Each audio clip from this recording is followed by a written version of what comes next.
welcome to Green Collar Woman Spotlight on Women. Today we're speaking with Nina Fasciaux, volunteer at Oxfam Canada.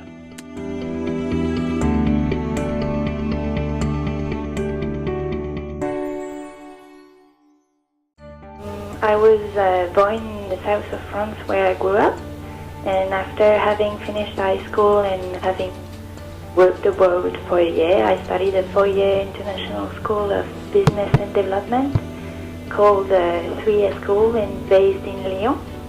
This formation is a combination of management, business and development studies with a practicing experience of 4 internships, one every year, and I'm now achieving the last one with Oxfam in Quebec. Well, I've first been involved with the former association that became Oxfam France to get involved with the Control Arms campaign action as a volunteer. And then this subject was particularly attractive and most important to me. Then I became the coordinator of the Oxfam local group in the city of Lyon. By the time I was still studying. I've also been involved in microfinance after an internship in this domain in Nepal, and I worked for the Russian Microfinance Center for 6 months as well.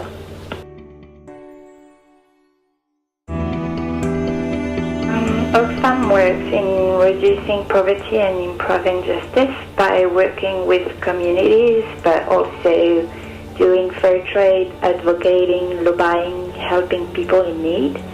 So I think the fact that the organization is multidisciplinary gives a good chance to have a bigger impact on making this place a better world to live in, as things need to be changed at several levels.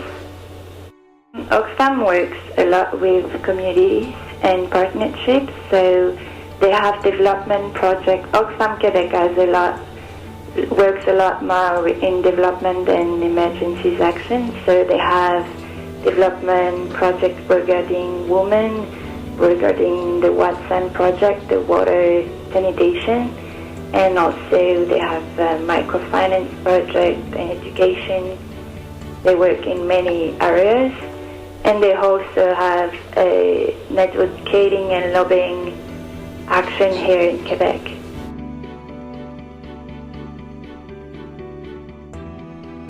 The challenge I had in France was to implement the visibility of the organization, which entered the Oxfam Confederation in 2006. So we were supporting the campaign of Oxfam in a big city by a time when Oxfam was announced and was completely unknown from the French public. Fortunately, the former association AGRC had already some activities in Lyon, and we managed to take action through flash mobs, conferences, concerts. And at Oxfam Quebec, the work was completely different, and my challenge was to identify the exact needs of the mission. A lack of resources is always a big problem concerning NGOs when you're faced with all what should be improved. So in Lyon, for instance, it was sometimes hard to achieve our aim because we were all volunteers, and sometimes a lack of, communication system and everything. And I guess it's the same for big projects as Oxfam Quebec do. Like, it's always hard to achieve your aim because you depend on donors and everything.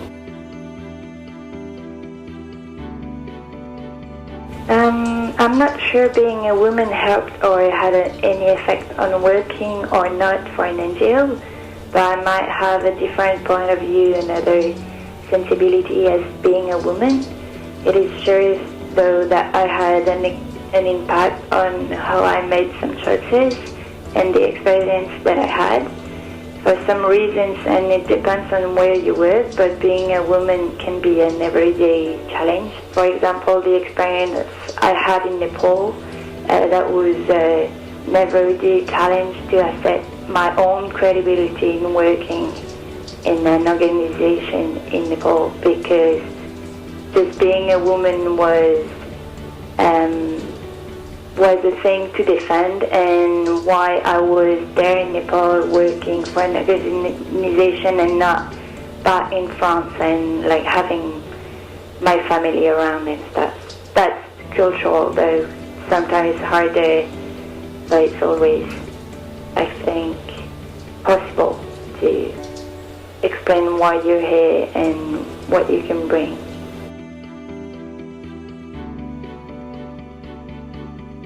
Well, I'm still young, but until now I've tried to follow what my instinct was telling me to do, which includes getting the competences needed to achieve the aim. We have a lot to give, but we have a lot to learn too, so I try to adapt myself to every situation and be as fair as possible.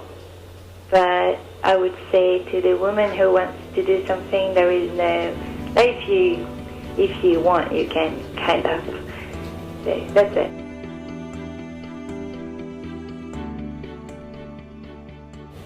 Well, the most important is to share competencies and experience to benefit from it, because it helps improving our jobs.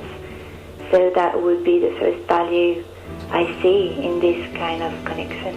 Like, I would use it if I need a piece of information, or if I know that I'm working on a project and I know it's a project that has been implemented somewhere else, then I would think it's interesting to have like an advice from a woman that did it already.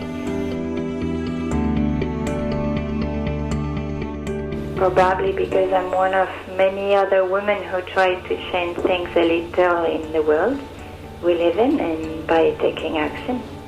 Because I decided, actually had the choice to take action, and I did.